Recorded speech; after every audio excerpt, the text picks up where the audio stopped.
What is going on, everybody? My name is Lucas. Welcome back to the Centralian Exotics YouTube channel. Merry Christmas Eve. Today is the 24th of December, and I think I probably have COVID. So I'm going to make a video today and break my channel silence. We're gonna make some Ackie monitor sashimi. I have some leftover salmon trim in the freezer, and I'm gonna try to make little sushi rolls for the Ackies to see if they will eat that. Maybe also offer it to the false water cobras, the Indigos. See who's digging fish today for a Christmas treat. Before we get into it all, I just wanted to say really quick, thank you for all the support this year in 2021. This channel has experienced a lot of growth. It was the first year of being part of Morelia Python Radio Network for a full year of Carpets and Coffee. It's been a lot of fun. I've had such a great time talking to all of you, interacting with all of you, showing what's been going on here with me. And I hope to do a lot in 2022. I know that my upload schedule is not great, and I have a bad track record of being on time, but that's okay. Here we are. And that being said, there is a lot to catch up on from the last time I filmed. That is a new enclosure that I haven't showed you guys yet.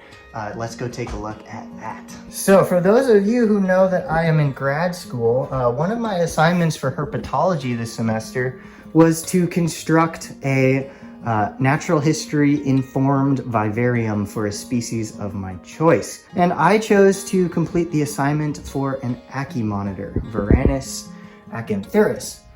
So of course it was optional whether you actually get the animal or not, but if I'm gonna make a nice enclosure, of course I'm gonna get the monitor. Who doesn't need a monitor in their lives? Dual bulbs up top providing heat and UV, plenty of substrate to dig around in, nice vertical orientation so that the lizard gets nice climbing exercise, things like that. And so this is Big Tim, my Ackie monitor. He is the coolest lizard. Ackies are so cool, guys, because it's basically all the intelligence and charisma of big monitor lizards, but in a smaller, more manageable package. These guys don't get huge. This, again, is an adult, and they can be very, very, very social, very friendly, like this guy right here. It's very fun to hang out with. And we're gonna try to feed him some sushi today.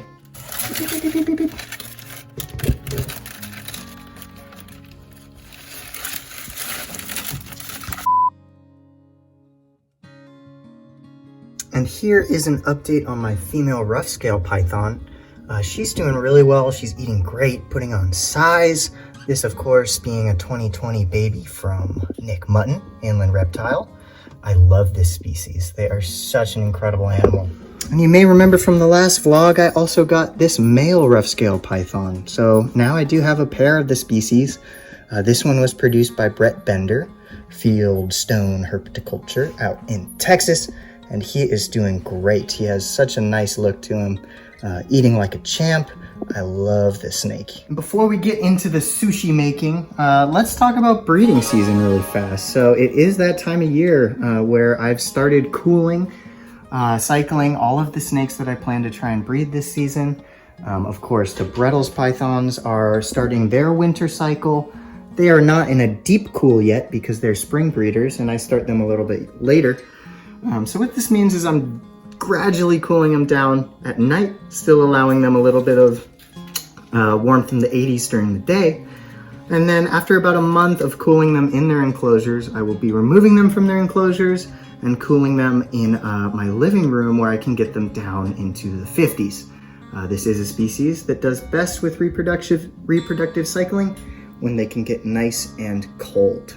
So definitely hoping for another great year of Bredli babies. And in addition to the Reptiles pythons, there's a few other snake species that I'm trying to breed this season, this being one of them. This is my female highlighter line jungle carpet python.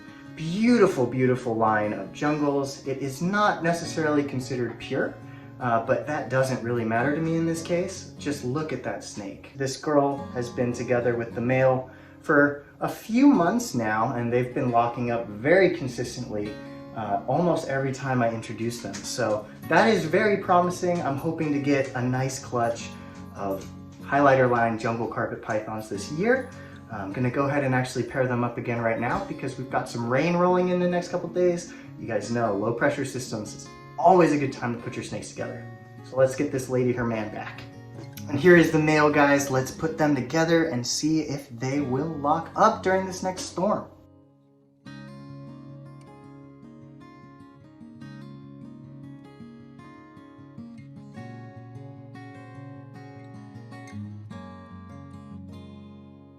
And y'all probably remember from my last video, we do have this incredible adult pair of Western Blackheaded pythons now. If you didn't check that out, definitely watch the last video to get caught up on that. But I'm definitely pairing these guys and hoping for the best. It seems fairly unlikely that they'll go for me this year and that they were just shipped across the country for the first time in their lives. But they cleared quarantine, they cleared my tests and screenings, and now they are in the room and they are paired and they have been locking up. So that's a great sign. Aspidaites though is a snake that is definitely not shy about locking up. The trickier part is getting ovulation, getting eggs, and then of course keeping those eggs alive. So hopefully I can get to the next step, but it's good to see at least the first step of that equation is going well. I'm going to introduce them now again for the upcoming storm.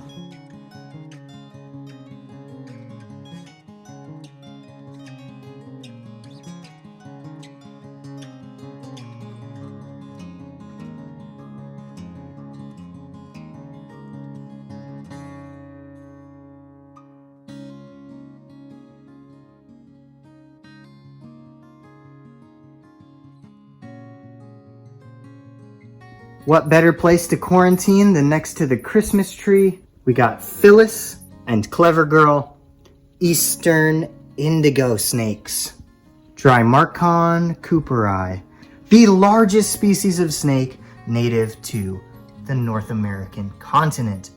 So for those of you who are unfamiliar with the genus Drymarchon, we've got the indigo snakes, the crebos, a bunch of large, active, intelligent colubroids from both North, Central, and South America. The Eastern Indigo, Drymarchon cooperi, is the largest native snake to the North American continent.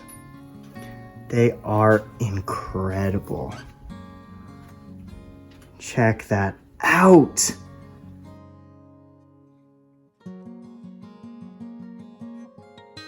Indigos are well known for being one of the most seemingly intelligent species of snakes on the planet. They are often talked about like cobras without the venom. They're very alert, very visually oriented, very turned on, if you will. There's definitely somebody home upstairs. They're thinking, they're analyzing, they're breaking situations down. This species lives in the southeastern United States and is endangered in the wild. For that reason, you must learn your local regulations for keeping this snake, and there is paperwork required to transport them across state lines. Now, in their native range, the Eastern Indigo is heavily reliant on gopher tortoise burrows, which of course, when human beings come in and develop land, no more burrows, no more indigo snakes. So that has been a problem for this species across most of their range. Now, conservation efforts are in place for this snake. In fact, this is the only reptile on the Association for Zoos and Aquariums safe list, which means saving animals from extinction. So a lot of attention for this snake, partly because it is imperiled, but also partly because it is just an incredible animal that captures the attention and respect of anybody that sees one in person. Right now, these snakes still have some tipping of bluish white along the scales, but when they are adults, they're going to be jet black on top with that beautiful, iconic red throat. Those eye markings stick around, and they are just insane. They are so cool. We're going to try to offer these guys some of our Christmas sushi as well. So these indigos are also part of a joint project between a friend and myself. He's got males, I've got females now, and we are going to raise these up and try to do indigos in the future because they are one of the coolest snakes and probably tied with falsies for my favorite non-python. One well-known negative about them is that they produce some of the most foul feces in the animal kingdom. It sprays, it stinks, it's nasty, but I can deal with that. That's not a big deal. I'm good with that. All right, my salmon trim and pinkies are all thawed out. Let's make some snake sushi.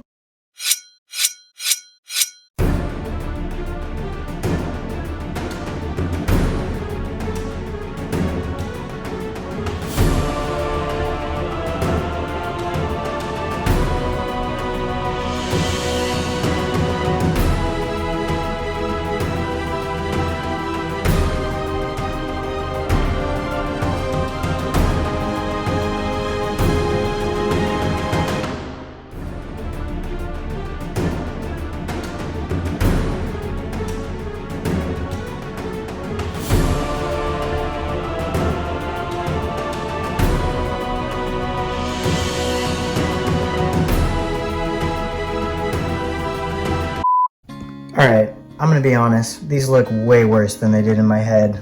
The frozen salmon completely lost all integrity and texture and turned into mush, but we're doing the best we can for snake sushi. The ones with skin don't look as bad. Like if someone served you that in a restaurant and instead of mouse, it was rice, maybe, right? Perhaps. But yeah, no, it looks terrible, I admit it.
Alright y'all, I am out of energy for the day.